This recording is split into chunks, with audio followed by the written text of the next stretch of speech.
The business community is feeling increasing pressure to conform to sustainable practices. The commercial real estate industry is responding with more ways to make buildings smarter, sustainable, and economically viable. Jones Lang LaSalle is at the forefront of some of the latest trends in sustainable buildings. Well, there's a lot of activity going on in the building energy efficiency front, and our team does work all over the globe in thousands of buildings, and we really see the opportunities kind of in three big categories. One is just the low cost, no cost operational things that we can do as building operators to improve the energy performance of the building, and those are still out there. We still identify a lot of those kinds of opportunities.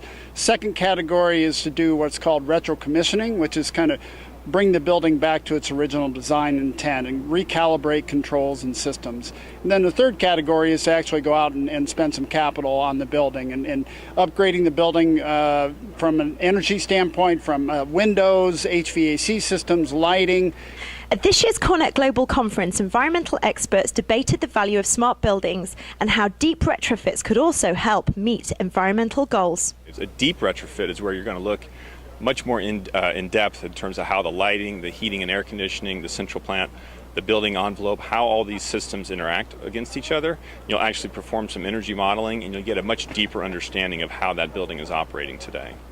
Well, first of all, deep retrofit value is essentially doing a major energy and sustainability retrofit that generates 50% energy savings or more with superior sustainability results.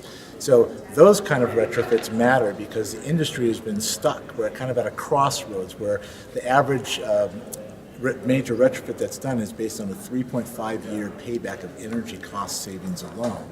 There are numerous ways both to quantify and qualify implementing green building solutions.